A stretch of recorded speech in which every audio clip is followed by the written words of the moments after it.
Hello everybody, this is Game 2 versus KA Final Reign.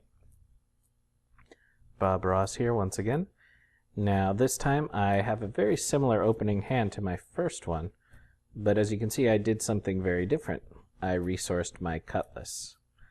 Now many of you Serena players there are thinking, why did you do that? Cutlass is the best Serena card, why would you ever resource one? And my answer is simple, because in this matchup I am going to have a hard time keeping any allies out for any period of time, especially at the beginning of the match. And I'm going to need weapons to control the board. Bainbow is going to put a lot of pressure on me, and so I need to be able to deal with it with good weapons and items at the beginning. Switch to a more allied approach in the late game.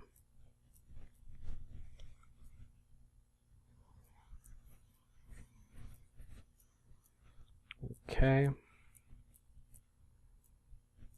And not even going to bother with that. Play the black garb and attack.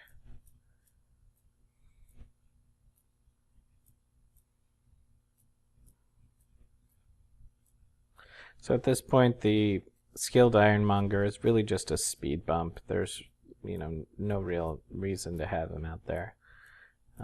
But I guess I like to have an ally out just in case I get an assassination or something that's going to help me control the board. But it didn't happen, so he's gone. Maybe at least he'll get Bainbow to use his ability.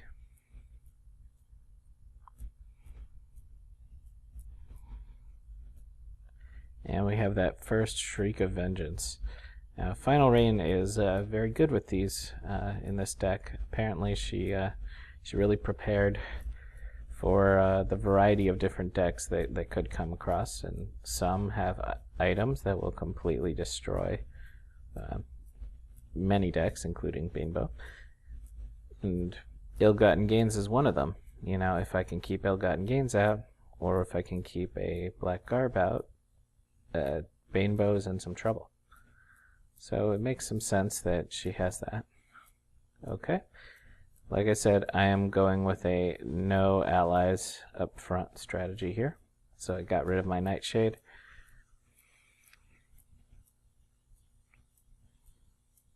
Now we're hoping there's not another Shriek of Vengeance here.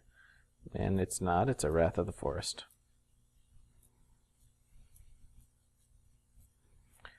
Okay. So this is kind of scary because Serena is pretty low on life. I don't like to be that low on life, especially this early in a game.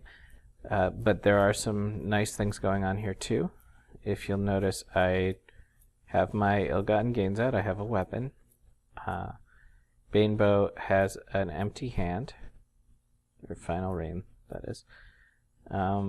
And although she's got that draw engine out, the Wrath of the Forest, I also have a way to destroy it. And my draw engine, Ill-Gotten Gains, benefits as much from her allies dying as she does. So all in all, this isn't horrible. And this makes it a little bit better. So I resource the backstab so that I can take out the Wrath of the Forest. Right, great. Get the Black Garb out. Take out Morbid Acolyte. Now I'm in a good situation if I can get back into this and start working on Final Reign's health instead of just losing mine.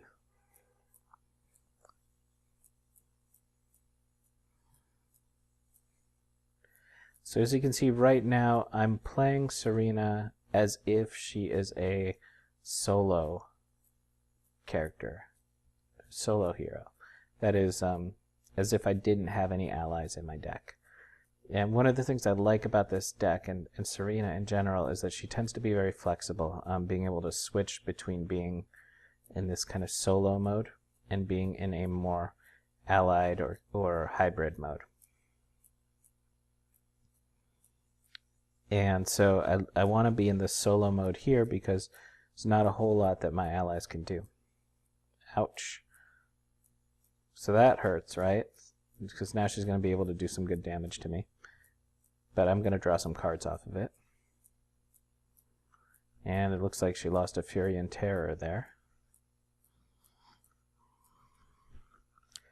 Now I'm at 5 health, and she's going to be at 5 Shadow Energy, meaning she can use her ability twice. So before long, I'm going to be at 1 health.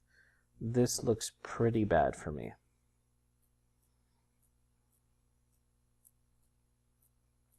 But I still have Shadow Knight, which is helpful. And now I got a Shadow Knight and a skilled Ironmonger. Takes away the snare trap there.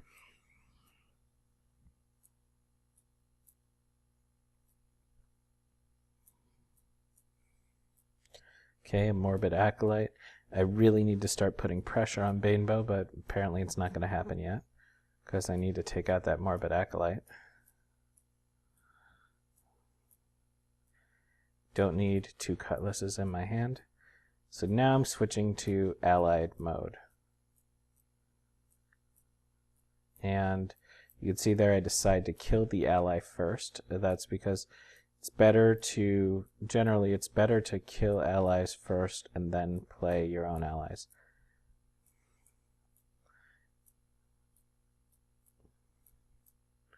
Or not kill allies first and then play your own allies. It's better to draw cards first if you can, and then decide what kind of play you want to make. Right, so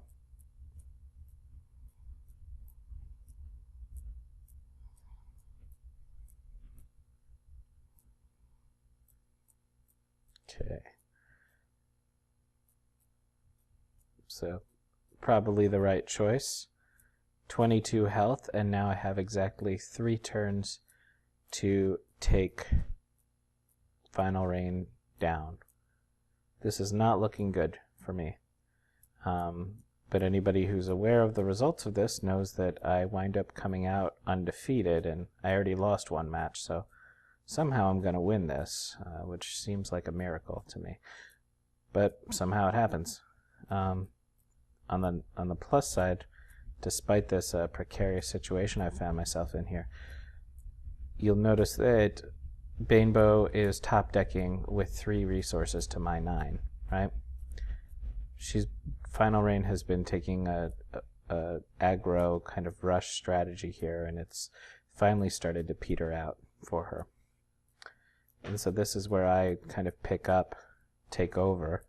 If I had more health, I would be really happy at this point. But of course, I'm kind of panicking, thinking if she draws a Krygon, or I don't know, maybe there's a Death Mage Thaddeus in this deck, maybe a weapon, you know, basically anything except for like a Hunter's Gambit, I am sunk, right? It's got 1 more turn to do it.